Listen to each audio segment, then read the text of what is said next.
Dear students, आज हम पढ़ेंगे भारतीय मृदा। देखिए, उत्पत्ति, रंग, संयोजन तथा अवस्थिति के आधार पर भारतीय मृदा को भारतीय कृषि अनुसंधान परिषद ने 8 भागों में विभाजित किया है। पहला है जलोढ़ मृदा।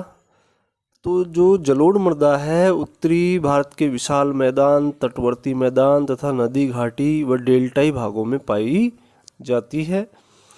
इसका जो विस्तार है कुल क्षेत्रफल के 43% भाग पर है।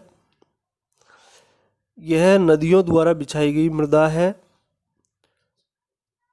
जलोढ़ मिट्टी जो है, इसमें नाइट्रोजन, फास्फोरस, ह्यूमस की कमी पाई जाती है तथा कैल्शियम व पोटेशियम की अधिकता पाई जाती है। इस मिट्टी को सामान्यतः 3 वर्गों तराई, बांगर और खादर में विभाजित किया जाता है। देखिए, बांगर को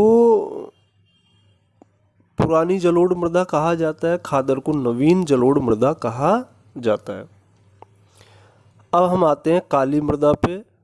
तो जो काली मृदा है, दक्कन के पठार के अधिकतर भाग पर पाई जाती है। यह मृदा मुख्यतः महाराष्ट्र, दक्षिणी पूर्वी गुजरात, पश्चिमी मध्य प्रदेश, उत्तरी आंध्रा, उत्तरी पश्चिमी तमिलनाडु, उत्तरी कर्नाटक तथा दक्षिणी पूर्वी राजस्थान में पाई जाती है। इसका विस्तार बुंदेलखंड के कुल क्षेत्रफल के 15% भाग पर है। इसे रेगुर या कपासी मृदा भी कहा जाता है। इसके काले रंग का कारण जो है, लौह एवं एल्यूमिनियम के टिटानीफेरस एवं मैग्नेसाइट यौगिकों की उपस्थिति है। यह मृदा गीली होने पर काफ़ी चिपचिपी हो जाती तथा सूख जाने पर चौड़ी दरारें इसमें पड़ जाती हैं, इसलिए इसमें जुताई की आवश्यकता महसूस कम होती है। इस मृदा की जो है जल धारण क्षमता बहुत अधिक पाई जाती है, इसलिए यह शुष्क कृषि के अनुकूल है। इस मृदा में नाइट्रोजन, फास्फोरस व ह्यूमस की कमी तथा कैल्शियम, मैग्नीशियम, एल्यूमिनियम तथा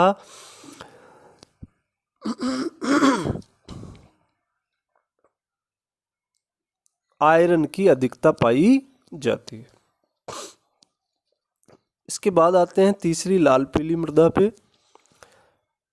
लाल मृदा का विकास दक्कन के पठार के पूर्वी तथा दक्षिणी भाग में कम वर्षा वाले उन क्षेत्रों में हुआ है जहां रवेदार आग्नेय चट्टानें पाई जाती हैं। पश्चिमी घाट के तलहटी के क्षेत्र में भी एक लंबी पट्टी में लाल दूमटी मृदा पाई जाती है। लाल पीली मृदाएं उड़ीसा, छत्तीसगढ़ के कुछ भागों और मध्य गंगा के मैदान के दलदली भागों में पाई जाती है। लोहे के ऑक्साइड की उपस्थिति के कारण इसका रंग लाल होता है। जलयोजित होने पर यह मृदा पीली दिखाई पड़ती है। ऊंचे भागों में ये मृदाएं अनुपजाऊ, जबकि निम्न भागों में ये उपजाऊ होती है। इसमें नाइट्रोजन, फास्फोरस व ह्यूमस की कमी पाई जाती है। इसमें मोटे अनाज, दलहन व तिलहन की कृषि की जाती है। ये कुल क्षेत्रफल के 19% क्षेत्रफल पर पाई जाती है। इसके बाद हम आते हैं लैटराइट मृदा पर। देखिए, यह मिट्टी लाल पीली का ही एक विशिष्ट रूप है, जिसका निर्माण मानसूनी जलवायु, मतलब उच्च तापमान और अधिक वर्षा के क्षेत्र में पाई जाती है। यह मृदा तीव्र वर्षा के कारण हुई अपक्षालन क्रिया का परिणाम है। उच्च तापमान में आसानी से पनपने वाले जीवाणु ह्यूमस की मात्रा के तेजी से नष्ट कर देते हैं।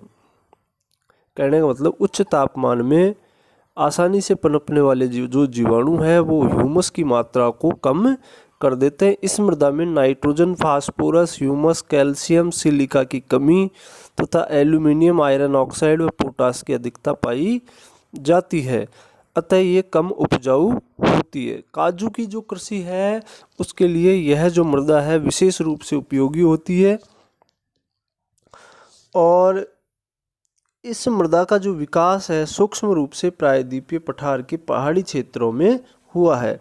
लैटराइट मृदाएं सामान्यतः कर्नाटक, केरल, तमिलनाडु मध्य प्रदेश, उड़ीसा तथा असम के पहाड़ी क्षेत्रों में पाई जाती है।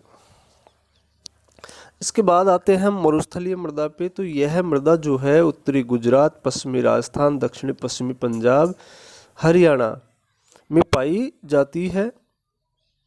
हाल ही के वर्षों में इस मृदा का जो विस्तार है पूर्व की ओर हो रहा है। ये वास्तव में बलुई मिट्टी है जिसमें नाइट्रोजन व ह्यूमस की कमी तथा लोह, फास्फोरस व पोटास की अधिकता पाई जाती है। यह मिट्टी अनुपजाऊ है। इसमें मुख्यतया मोटे अनाज की कृषि की जाती है। जैसा जहाँ सिंचाई की सुविधा है वहाँ गेहूँ, कपास, चावल की खेती भी की जाती है। उसके बाद आते हैं लवणीय व क्षारीय मृदा पे। तो इस मिट्टी को रेह, ऊसर या कल्लर के नाम से भी जाना जाता है। इस मिट्टी का विकास वैसे क्षेत्रों में हुआ है जहां जल निकासी की सुविधा नहीं है। ऐसी स्थिति में केशिका क्रिया द्वारा सोडियम, पोटेशियम, मैग्नीशियम के लवण मृदा की ऊपरी सतह पर निक्षेपित हो जाते हैं।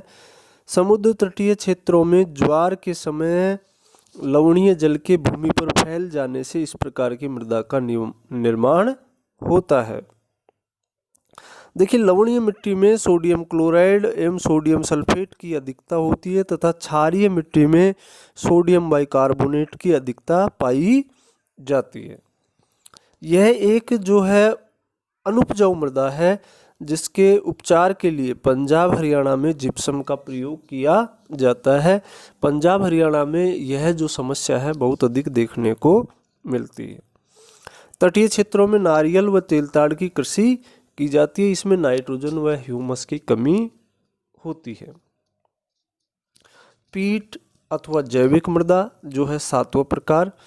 तो इस मिट्टी का निर्माण जो है दलदली क्षेत्रों में जैविक पदार्थों के अधिक जमाव के फलस्वरूप होता है। यह मिट्टी केरल में अलेपी जिला, यूपी के अल्मोड़ा जिला, सुंदरवन व अन्य डेल्टाई क्षेत्रों में पाई जाती है। इस मिट्टी में पोटेशियम व फास्फोरस की कमी पाई जाती है। इस मिट्टी में उर्वरा शक्ति काफ़ी कम होती है। यह मिट्टी काली, भारी व काफ़ी अम्लीय होती है। केरल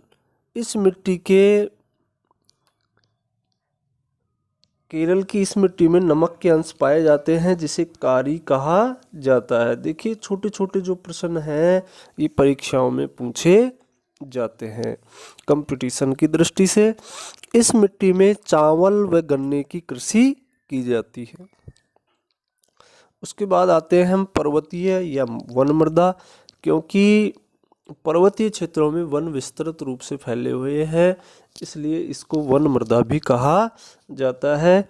यह मिट्टी जो है मुख्यतया हिमालय क्षेत्र, उत्तरी पूर्वी पहाड़ियाँ, पश्चिमी एवं पूर्वी घाट तथा प्रायद्वीपीय भारत के पठारी क्षेत्रों में पाई जाती है। पर्वतीय ढालों पर विकसित होने के कारण इस मिट्टी की जो परत है वो बहुत ही पतली होती है। इस मिट्टी में अनअपघटित जीवाश्मों की अधिकता पाई जाती है, अतः ह्यूमिक अम्ल के निर्माण के कारण अम्लीय होती है। इस मिट्टी में पोटेशियम, फास्फोरस, ह्यूमस व कैल्शियम की कमी पाई जाती है जहां झूमिंग कृषि की जाती है। इसके अंतर्गत बागाती फसलों के पौधों को भी उगाया जा रहा है। बागाती फसलें कौन सी? जिनके बागानी फसलें कहिए इनको, क्योंकि ये बागाती हैं, सॉरी। इसमें जैसे जो नगदी फसलें हैं एक प्रकार से जो विश्व उष्ण कटिबंधीय या विषुवतरेखीय प्रदेशों में की जाती है, तो चाहे कहवा, मसाले, फल आदि इसमें आते हैं। इसके बाद हमने सारी मिट्टियों को इस मानचित्र के माध्यम से दिखा रखा है। तो देखिए, ऊपर पहाड़ी क्षेत्रों में पर्वतीय मृदा है, ये जो है मरुस्थलीय क्षेत्र में मरुस्थलीय मृदा है, विशाल मैदान में जलोढ़ मृदा है, दक्कन के पठार पे काली मृदा है। ठीक है, काली मृदा के आसपास लाल पीली मृदा है। लाल पीली मृदा में कहीं कहीं छटमिट रूप से कौन सी मृदा पाई जाती है? लैटराइट मृदा, तथा पश्चिमी घाट की तलहटी में लैटराइट मृदा पाई जाती है। तो इस मानचित्र को देखकर आपको समझ में आ गया होगा भारत में मृदाओं की स्थिति, वितरण, लक्षण। ठीक है, इसी के साथ हमारा टॉपिक होता है ख़त्म। अब नए टॉपिक के साथ हम मिलते हैं। भारतीय वनस्पति।